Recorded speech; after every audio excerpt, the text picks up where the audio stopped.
Hello friends, welcome to एपीस Odia kitchen. आज मो किचन रे ओडियार ऑथेंटिक मांस आलू झोलर प्रिपरेशन मु करया को जाउची। आगुरु मु थरे मटन खासी मांस झोलर रेसिपीटी शेयर करथि, किंतु ता प्रोसीजर अलगा थिला। तार भिडियोटी मु लिंक डिस्क्रिप्शन बॉक्स रे देछि, आपण देखि परिबे। किंतु आज जो मु नुआ प्रोसीजर आपन को देखिबी, एथिरे स्लो कुकिंग केमिति करा हबो, आ किछि किछि टिप्स देबी केमिति आपण फ्लेवर आपण एनहांस करि परिबे, केमिति झोलर कलर पूरा लाल आसीबो। तो एई सब जिंस मु आजिका रेसिपी रे आपन को देखिया को जाउछि। ता आगरो आपण मो चैनल एपीस ओडिया किचन को जदि सब्सक्राइब करि नाहंती ताले सब्सक्राइब करि नियंतु। साइड रे थिबा बेल बटन को प्रेस करि दियंतु। ता द्वारा आपण मोर समस्त नुआ वीडियो रो नोटिफिकेशन इजीली पाई परिबे। ता छडा मो वीडियो को लाइक करंतु, कमेंट करंतु, शेयर करंतु। आसंतु देखिना आज रे एठी मैं 700 ग्राम्स मटन नीचे ताको भल भाव धोई नहीं। आवश्यक अनुसार लुण और हलदी देकी ताको भल से गोलाई गोटे घंटा पे मैरिनेट करके रखुची।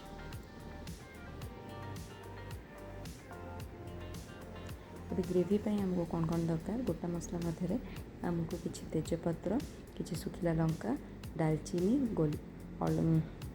लवंग आउ गुजराती दरकार, आउ किसी दरकार लुण हलदी आवश्यक अनुसार, आउ दरकार लंका गुंड, काश्मीरी लाल चिली रो पाउडरटा नहीं, गरम मसला आउ गोटा धनिया, गोटा जीरा, 5टी पियाज को काटिकी नहीं, ये 3टी रसुण और 1.5 इंच अदा को नहीं, जहाँ को आम ग्राइंडिंग करी ग्रेवी रे यूज करवा। गोटे छोट टमाटो और गोटे कंचा लंका यूज करुछु। 2टी बड़ बड़ आलू जार वेट हूँ 250 ग्राम। एबे गोटे हेवी बटम पैन रे मु 5 टेबल स्पून मस्टर्ड ऑयल नहीं, सोरिष तला नवा द्वारा आमर मटन फ्लेवर टी बहुत ही भल आसता है तरकार।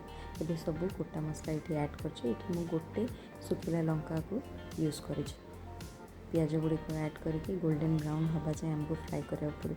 गोल्डन ब्राउन हवा द्वारा पियाजटी आमर कलर ग्रेवी रो भल आसी थाए। एबे आम अदा रसुण पेस्ट को ऐड करी मसला को कषि नवा भल भाव में। अदा रसुण एबे आम टमाटो गोटे कंचा लंका ताको ऐड करनमा करने की मसला को भल भाव में कषा।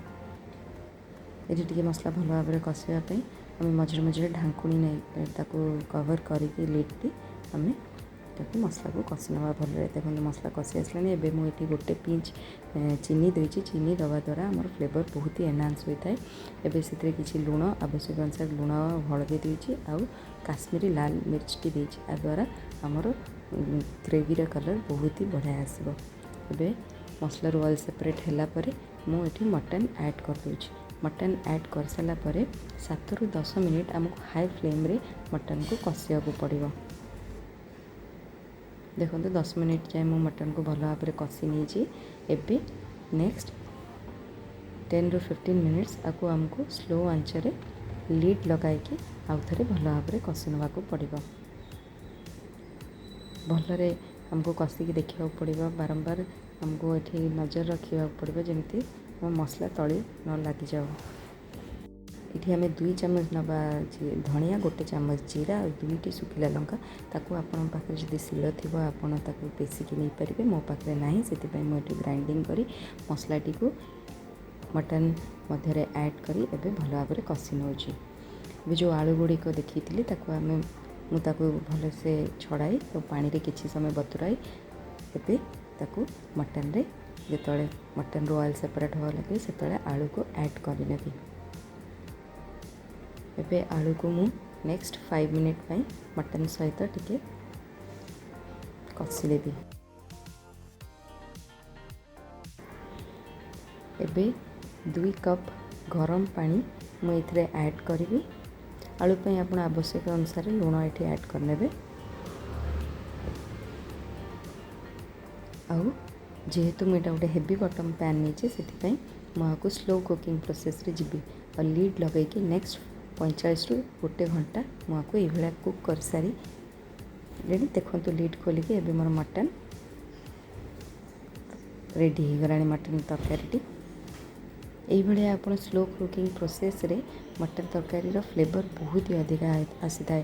ଆମେ ପ୍ରେସର୍ କୁକର୍ରେ ୟାକୁ ସେମ୍ କୁକ୍ କରିପାରିବା 4ରୁ 5ଟି ହୁଇସିଲ୍ ଆସିବା ଯାଏ, କିନ୍ତୁ ଏଇଭଳିଆ ଆପଣ ଥରେ ସ୍ଲୋ ପ୍ରୋସେସ୍ କୁକ୍ କରିକି ଦେଖନ୍ତୁ, ଆପଣଙ୍କୁ ଟେଷ୍ଟ ଅଲଗା ଲାଗିବ।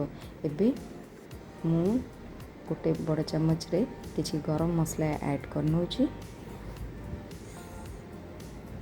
ଗରମ ମସଲା ଆଡ଼୍ କଲା ପରେ ନେକ୍ସଟ 2 ମିନିଟ୍ ମୁଁ ଆକୁ लो फ्लेम्रे फुटाई लिड्टी लगाईदेवी।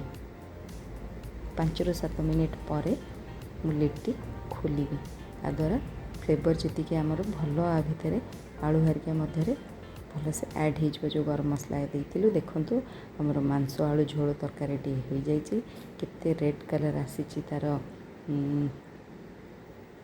ग्रेवीटी।